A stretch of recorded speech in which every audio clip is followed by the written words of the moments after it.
മഹാലക്ഷ്മി സീരിയലിന്റെ പുതുപുത്തൻ വിശേഷത്തിലേക്ക് എല്ലാവർക്കും സ്വാഗതം. അങ്ങനെ സീമന്തിനി മഞ്ജുവിനോടായിട്ട് പറയുന്നുണ്ട്, കണ്ണൻ എന്തായാലും കുഞ്ഞുങ്ങളൊന്നും ഉണ്ടാവാത്ത സ്ഥിതിക്ക് അവളുടെ വയറ്റിൽ ഒരു കുഞ്ഞുണ്ടാവണം, അതോടെ ആ ബന്ധം തീരും, അതിനുള്ള ഒരവസരം ദൈവമായിട്ട് ഉണ്ടാക്കി തന്നാൽ മതി എന്ന് പറഞ്ഞ് നാവെടുക്കുന്നതും പെട്ടെന്ന് തന്നെ തന്റെ ഫോണിൽ മേഘനും മറ്റൊരു പെൺകുട്ടിയും ഒരുമിച്ചുള്ള ഒരു ഫോട്ടോ കണ്ട് ഷോക്ക് ആവുന്നുണ്ട് കേട്ടോ മഞ്ജു. അത് കണ്ട് കണ്ണ് തള്ളി നോക്കി നിൽക്കുന്ന മഞ്ജുവിനെ കണ്ടിട്ട് എന്താ മോളെ കാര്യം എന്ന് സീമന്തിനി ചോദിക്കുന്നുണ്ടെങ്കിലും മഞ്ജു അതിനൊന്നും റിപ്ലൈ കൊടുക്കാതെ കലിതുള്ളി അവിടെ നിന്നും പോവാണ്. തുടർന്ന് എന്തോ ഒരു പന്തികേടുണ്ടെന്ന് സീമന്തിനിക്കും സ്വാതിയും ഉറപ്പിക്കാണ്. അങ്ങനെ മേഘന്റെ അടുത്ത് എത്തുന്ന മഞ്ജു അയാളെ വലിച്ചു കീറാനുള്ള ദേഷ്യത്തിലെത്താണ് കേട്ടോ. ശേഷം ആരെ കാണാൻ എങ്ങോട്ടാ പോകുന്നത്, ഈ ഒരുങ്ങുന്നതെന്നെല്ലാം മഞ്ജു ചോദിക്കുമ്പോ എന്റെ മോള് വീട്ടിൽ പോയി ഉറഞ്ഞു തുള്ളിയാണോ വന്നിരിക്കുന്നത് എന്നെല്ലാം മേഘൻ സോപ്പിട്ട് സംസാരിക്കുമ്പോ ഉടനെ തന്നെ തന്റെ ഫോണിൽ വന്നിരിക്കുന്ന ആ ഫോട്ടോ കാണിച്ചിട്ട് എന്താ ഇതെന്നുള്ള മഞ്ജുവിന്റെ ചോദ്യത്തിന് മുന്നിൽ ഞെട്ടിവിറയ്ക്കുന്നുണ്ട് കേട്ടോ മേഘൻ.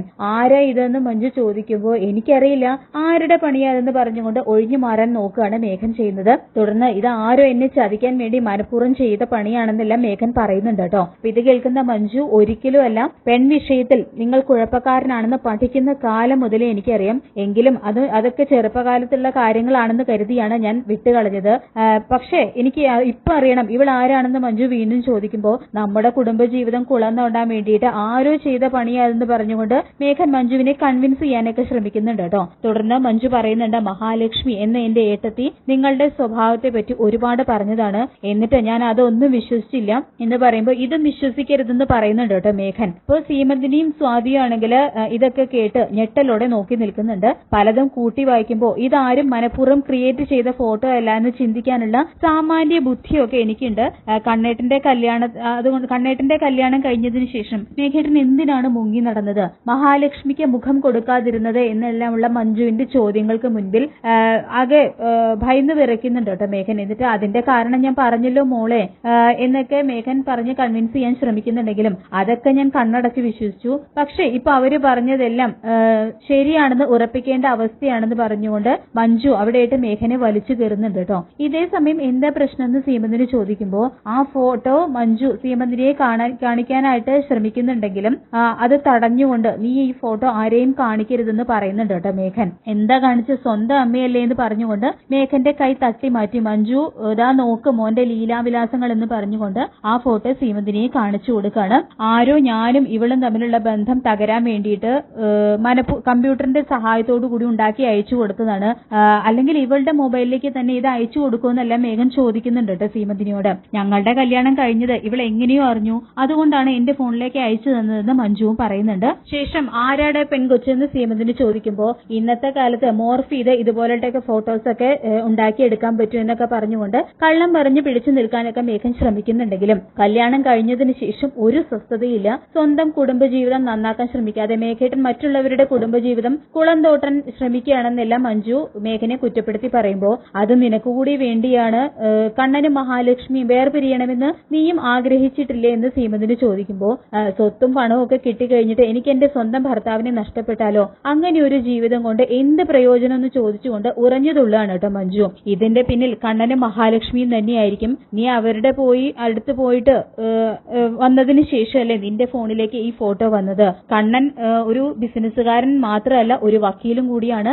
അവന്റെ കൂടെ വേറൊരു വക്കീലും കൂടിയുണ്ട് അനന്തു. 2 വക്കീലന്മാരും കൂടി ഇങ്ങനെ ഒരു സീൻ ഉണ്ടാക്കാൻ നോക്കിയതാണ്. ഞാൻ പെൺവിഷയത്തിൽ കുഴപ്പക്കാരനാണെന്ന് മഹാലക്ഷ്മി പറഞ്ഞു. ഇനി അവളുടെ വാക്കുകൾ സത്യമാണെന്നൊക്കെ സമർത്ഥിക്കാൻ വേണ്ടിയിട്ടാണ് രണ്ടുപേരും എന്റെ മേൽ കരിവാരിത്തേക്കാൻ ശ്രമിക്കുകയാണെന്നൊക്കെ പറഞ്ഞുകൊണ്ട് മേഘൻ തൽക്കാലം ഇങ്ങനെ പറഞ്ഞുകൊണ്ട് അവിടെ ഇങ്ങനെ രക്ഷപ്പെടാനായിട്ട് നോക്കുന്നുണ്ട് കേട്ടോ. അപ്പൊ ഇതെല്ലാം കേൾക്കുന്ന മഞ്ജു ആണെങ്കിൽ തൽക്കാലം ഞാനിതൊക്കെ വിശ്വസിക്കാം, പക്ഷെ വ്യക്തമായിട്ടുള്ള തെളിവ് സഹിതം പിടിക്കപ്പെട്ടു കഴിഞ്ഞാൽ പിന്നെ നിങ്ങളുടെ സംസാരത്തിന് വലിയ ശക്തിയൊന്നും ഉണ്ടാവില്ല. ഭർത്താവിന്റെ സ്നേഹം നഷ്ടപ്പെട്ടു കഴിഞ്ഞാൽ ഏതൊരു ഭാര്യയുടെയും സമനില തെറ്റി പോകുമെന്ന് പറഞ്ഞുകൊണ്ട് മഞ്ജു അവിടെ നിന്നും പോവാണ് കേട്ടോ. അങ്ങനെ മഞ്ജു പോയതിനു ശേഷം ഈ പറയുന്ന പെണ്ണുമായിട്ട് മേഘേട്ടൻ എന്തെങ്കിലും ബന്ധമുണ്ടോ എന്ന് സ്വാതി ചോദിക്കുമ്പോൾ സ്വാതിയെ കൺമുന്നിൽ നിന്നും ആട്ടിപ്പായിക്കുകയാണ് കേട്ടോ മേഘൻ. തുടർന്ന് ഇതിൽ എന്തെങ്കിലും സത്യമുണ്ടോ എന്ന് സീമന്തിനി ചോദിക്കുമ്പോൾ ഒരു സത്യവും ഇല്ല, ഇത് കണ്ണൻ മനഃപൂർവ്വം ചെയ്തതാണ് എന്ന് മേഘൻ പറയുമ്പോൾ എന്നാ പിന്നെ അവരെ വിളിച്ച് ചോദിക്കട്ടെ എന്ന് സീമന്തിനി ചോദിക്കുമ്പോൾ അത് വേണ്ട, അവനെ ഞാൻ തന്നെ നേരിട്ട് കണ്ട് പറഞ്ഞോളാം,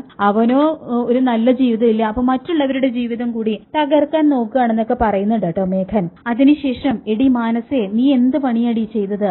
അതോ എല്ലാം അവനായിരിക്കോ ചെയ്തത്, ആ സാഗർ?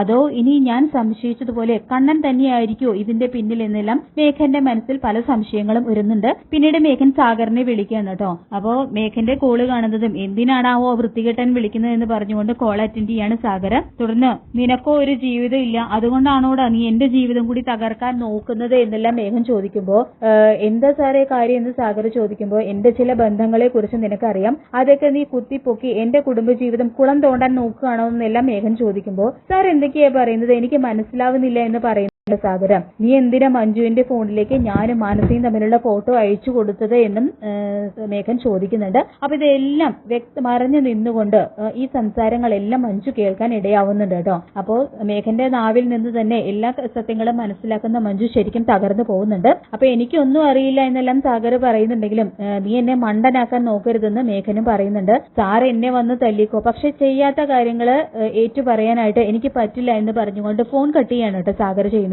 ശേഷം അവനല്ല ഇത് ചെയ്തതെങ്കിൽ പിന്നെ ഇതിന്റെ പിന്നിൽ ആരായിരിക്കും എന്ന് മേഘൻ ചിന്തിക്കുന്നുണ്ട്. അങ്ങനെ മേഘന്റെ ചതി തെളിവ് സഹിതം മനസ്സിലാക്കുകയാണ് കേട്ടോ മഞ്ജു ചെയ്യുന്നത്. ഇനിയും എന്റെ മുറച്ചെറുക്കനെ വിശ്വസിക്കാൻ പാടില്ല, കണ്ണേട്ടൻ പറഞ്ഞതൊക്കെ ഏതാണ്ട് ശരിയായിട്ട് വരികയാണ്, ചെയ്തതെല്ലാം അബദ്ധമായി പോയോ എടുത്തുചാട്ടമായി പോയോ എന്നെല്ലാം ആലോചിച്ച് കണ്ണുകൾ നിറഞ്ഞു പോകുന്നുണ്ട് കേട്ടോ മഞ്ജുവിന്റെ. ശേഷം കാണിക്കുന്നത് മേഘൻ കമലേശ്വരത്ത് എത്തുകയാണ്. അപ്പൊ മേഘനെ കാണുന്നതും എന്താടാന്ന് ദുർഗ ചോദിക്കുമ്പോ ഇവിടെ ചിലർക്ക് ഞാൻ മഞ്ജുവിനെ കല്യാണം കഴിച്ചത് ഇഷ്ടപ്പെട്ടിട്ടില്ല, അവസാനം വരെ ആ കല്യാണം മുടക്കാനായിട്ട് ഇവിടുത്തെ അവളുടെ ആങ്ങളെയും ഭാര്യയും ശ്രമിച്ചു. അതിനുശേഷം കമലേശ്വരത്തെ വലിയേട്ടനും അവന്റെ ഭാര്യയും കൂടി അതിനുള്ള പക തീർക്കുകയാണെന്നെല്ലാം മേഘം പറയുമ്പോ ഇവിടെയുള്ളവരുടെ സ്വഭാവമൊക്കെ മേഘേട്ടന് നന്നായിട്ട് അറിയാലോ, പിന്നെ എന്തിനാ ടെൻഷൻ, എന്താ നടന്നതെന്ന് കരുണ ചോദിക്കുന്നുണ്ട്. ഇതേസമയം കണ്ണനും മഹിയും ഇവിടേക്ക് വരുമ്പോ കണ്ണനോടായിട്ട് മേഘൻ പറയുന്നുണ്ട് മഞ്ജു എന്റെ മുറപ്പെണ്ണാണ്, കുഞ്ഞുനാള് മുതൽ ഞങ്ങളുടെ ബന്ധം പറഞ്ഞു വെച്ചതാണ്, അതുകൊണ്ടാണ് കല്യാണം കഴിച്ച് ഞാൻ അവളെ കൂടെ കൂട്ടിക്കൊണ്ടു പോയത്, ആ ബന്ധം ഇനി നീ തകർക്കാൻ നോക്കരുതെന്ന് പറയുമ്പോ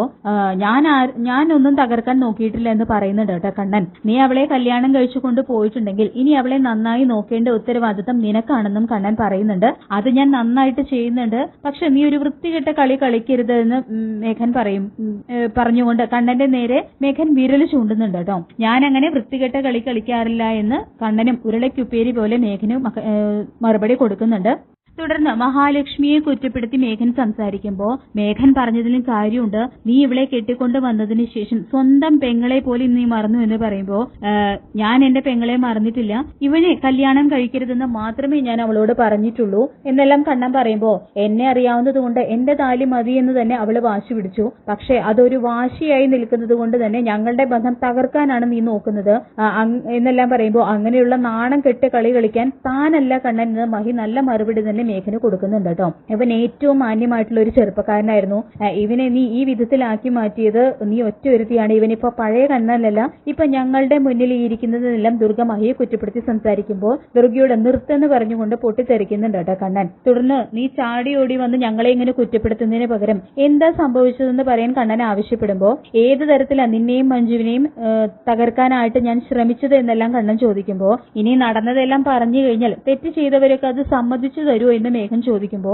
ഞാൻ തെറ്റ് ചെയ്യാറില്ല എന്ന് തന്നെ തീർത്ത് പറയാണ് കേട്ടോ കണ്ണൻ ചെയ്യുന്നത്. അതുകൊണ്ട് നടന്നത് എന്താണെന്ന് നീ പറയണം, നിന്റെ നാവിൽ നിന്ന് അത് നീ പറഞ്ഞിട്ടില്ലെങ്കിൽ കേൾക്കാൻ എനിക്കും താല്പര്യമില്ല എന്ന് തന്നെ കണ്ണൻ പറയുന്നുണ്ട്. തുടർന്ന് നിന്റെ കുടുംബത്തിൽ എന്തെങ്കിലും പ്രശ്നമുണ്ടെങ്കിൽ അതിന്റെ കുറ്റം എന്റെ മഹിയുടെ തലയിൽ കൊണ്ടിടരുത്. തുടർന്ന് തന്റെ വലതുകാലിലെ ഷൂസ് ഊരി മാറ്റിയിട്ട് ആ കാൽവിരൽ അനങ്ങുന്നത് കണ്ണൻ മേഘന് കാണിച്ചു കൊടുക്കുന്നുണ്ട് കേട്ടോ. അത് കണ്ട് ഞെട്ടലോടെ നിൽക്കുകയാണ് മേഘൻ. എന്നിട്ട് പറയുന്നുണ്ട് കണ്ണൻ, ഈ വിരലുകൾ ഇപ്പൊ ചലിച്ചു തുടങ്ങിയിരിക്കുന്നത് ഇയാൾ എന്റെ കൂടെ വന്നതിന് ശേഷമാണ്, അതിനു മുൻപും ഇത് ചലിച്ചേനെ, പക്ഷെ അതിനുള്ള അവസരം പലരും ഇവിടെ തന്നില്ല എന്ന് മുനവെച്ച് സംസാരിക്കുന്നുണ്ട് കേട്ടോ കണ്ണൻ. എന്റെ കാല് മാത്രമല്ല മനസ്സും ഹൃദയവും ഒക്കെ ഇയാള് വന്നതിന് ശേഷമാണ് ചലിക്കാൻ തുടങ്ങിയത്, അതിനു മുൻപ് ഭാവി എന്താണെന്നറിയാതെ ജീവിക്കുന്ന ഒരാളായിരുന്നു ഞാൻ.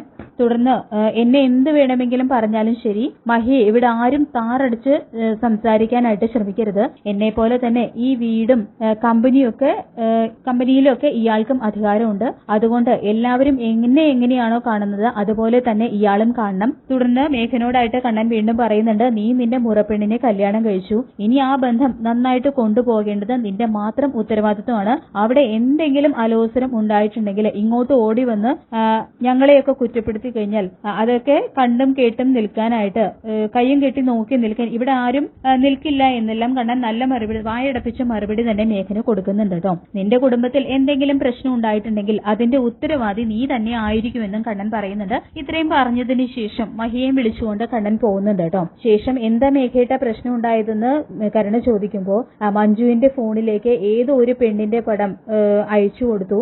ഏതൊരു ഭാര്യയായാലും അതൊക്കെ കണ്ടു കഴിഞ്ഞാൽ വീട്ടിൽ കലാപം ഉണ്ടാക്കുമല്ലോ എന്ന് പറയുമ്പോ ഏത് പെണ്ണിന്റെ പടമാണെന്ന് ദുർഗ ചോദിക്കുമ്പോ എനിക്ക് അറിയില്ല അപ്പച്ചി എന്ന് പറയുന്നുണ്ട് കേട്ടോ മേഘൻ. ഇന്നത്തെ കാലത്ത് അതുപോലുള്ള പടം ഉണ്ടാക്കാനൊന്നും വലിയ ബുദ്ധിമുട്ടൊന്നുമില്ല.